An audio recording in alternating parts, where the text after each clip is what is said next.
Welcome to the deep dive. Today, we've been digging into this big stack of notes, really focusing on one of those conversations we all have, talking about work.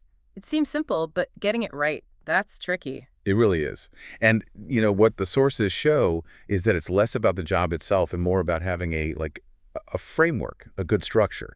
Our mission today is basically to pull out those key bits, the essential nuggets, so you can define yourself professionally with confidence. Okay, so let's start simple. Ground zero. You meet someone, they hit you with the classic. So what do? What's the first most basic answer? The absolute foundation, the easiest way in, is just stating the job title. I'm a teacher. Mm, Or, I'm an engineer. Short, sweet, gets the job done. right. But sometimes just saying I'm a designer feels, well, a bit incomplete, doesn't it? Exactly, it can. And that's the moment, the sort of strategic point where you might need to add a bit more context, shift the focus slightly. Instead of just I am, you use I work as a designer. Ah, okay, work as. That little change implies action, not just a label. Precisely. Yeah. It signals function, what you actually do. And then if you sense they need more context about, the scale or the setting, Yeah, people often want to know the company, right? they do. That's when you bring in I work for a marketing agency. Or, and this is a really key one our sources highlight, I'm self-employed. That tells them immediately you're your own boss, which implies a whole different set of skills and responsibilities. High autonomy.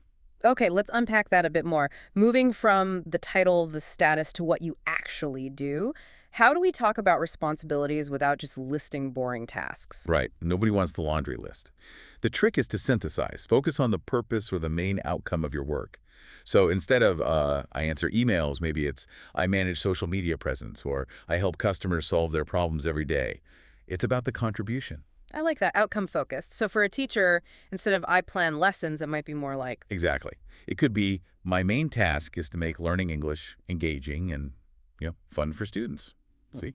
That frames it as a goal, an active pursuit, not just admin work. yeah, that sounds much more dynamic, or even something more formal like, I'm responsible for planning the curriculum. And ensuring student engagement. Yes, Yeah. that shows real skill, pedagogical thinking, not just ticking boxes. Big difference in perception. Okay, this is getting interesting. We've got the what. Now let's add some color. The daily routine, the environment. This is where you paint the picture, right? This is the narrative part, Yeah. absolutely. You need sort of three key things. Time, the main tasks, and the people part. So time is easy, it grounds it. I usually start work around 9 a.m. and finish up about 5 p.m. Standard stuff. And then the tasks, like emails, meetings, the usual suspects. Yeah, but keep it general, relatable. Mhm. Every morning, first thing, I check my emails. Then we usually have a quick team meeting to set priorities. Suppose there's a rhythm. Mhm. And definitely don't forget the social side. It tells you so much about the culture. I usually have lunch with a few colleagues around 1, 0, and 0, Yeah. or we take short coffee breaks together. It shows interaction, teamwork. Right, right. And speaking of culture, let's pivot to the actual work environment, especially now where you work seems almost as important as what you do. Oh, absolutely critical. Location says a lot. So you need to be clear. Are you in an office downtown, working fully remotely from home? Or is it a hybrid job? That hybrid model seems really common now. It is. And mentioning it signals flexibility, maybe a modern company culture that trusts its employees. You could also be working outdoors, of course, like a construction worker or park ranger. That paints a very different picture. And what about the feel of the place? Formal versus informal. How do we describe that beyond just, suits versus jeans? Good question. Think about the structure and communication. A formal place probably means stricter hierarchies, clear rules, maybe more traditional, you might say. It's quite structured with clear reporting lines. Okay. And informal. Informal usually signals more autonomy, maybe flatter teams, more collaboration. You could say it's pretty relaxed, actually. Very collaborative, not too many layers of management. That gives a much better sense of the day-to-day reality. And the team itself, the people you work with, that's huge for satisfaction. Definitely. You can use strong descriptions. My coworkers are great, really supportive. Or if it's a small place, maybe we're a tight-knit team. Honestly, almost like a family. That gives a real flavor. Okay, before we move on, let's quickly nail down some key vocabulary people use when talking about the work environment, those sort of insider terms. Good idea. Open space office. Hmm? That immediately tells you something. Big room, lots of desks, probably noisy, maybe encourages collaboration, but less privacy. Right. And deadline. We all know it, but what does mentioning it signal? It often suggests project-based work, hitting specific targets, rather than just ongoing tasks. It implies pressure sometimes, but also achievement. Okay.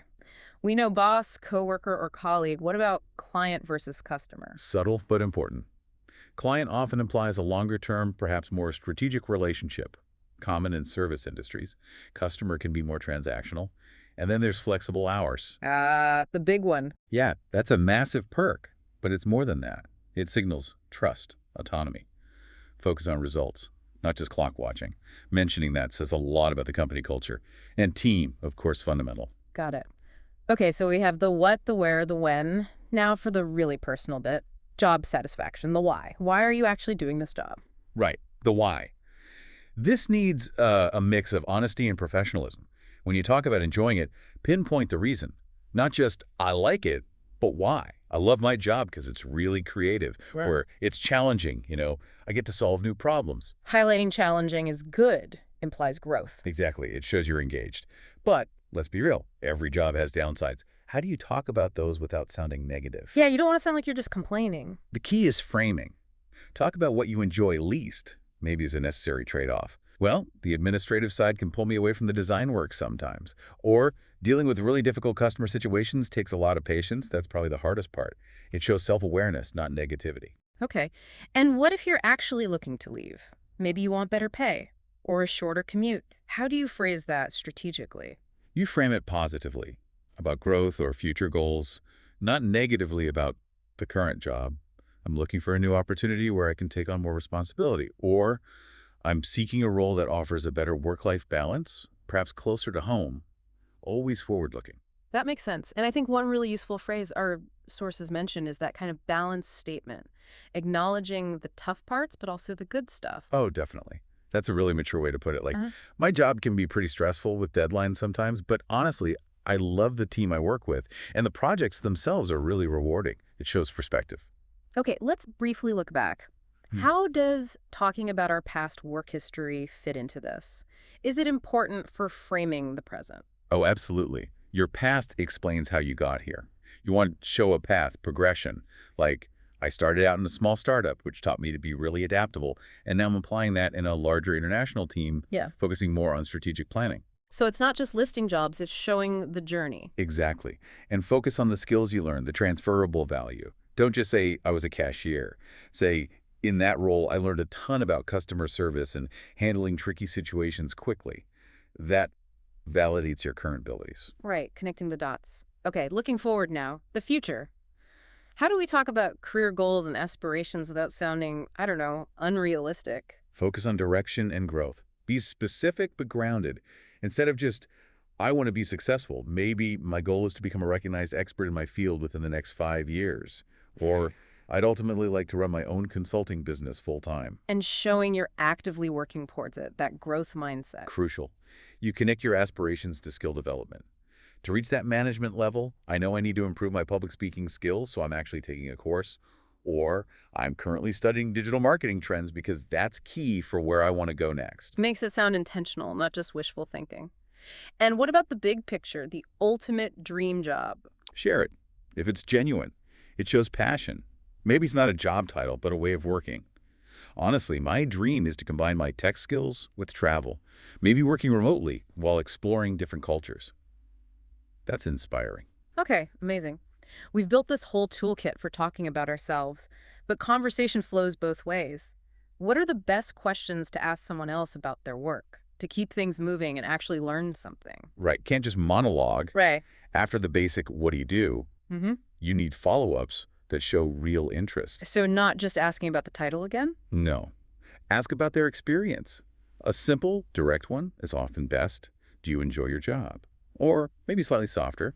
What's the most rewarding part of what you do? Gets them thinking personally. What else? Gauging commitment is good. How long have you been working there? And then to really get details. The deep dive questions. Yeah, the ones that get beneath the surface. Ask something like, what's the most interesting challenge you're tackling right now? Or one I really like. What's a typical day actually like for you? That often gets a great unexpected answer. Love that last one. Okay, wow. We've really covered the whole spectrum, from the quick intro to deep dives on responsibilities, environment, satisfaction, history, future goals. It's a comprehensive map. It really is. You've basically got the structure and the language now. The key thing, though, as always, is practice. Try describing your own job, using these ideas, focusing on outcomes, the why, the environment. That's how you internalize it. Makes sense. Knowledge isn't much use until you actually apply it. Okay, so here's a final thought for you, the listener, to mull over. We talked about identifying skills you need for your future goals.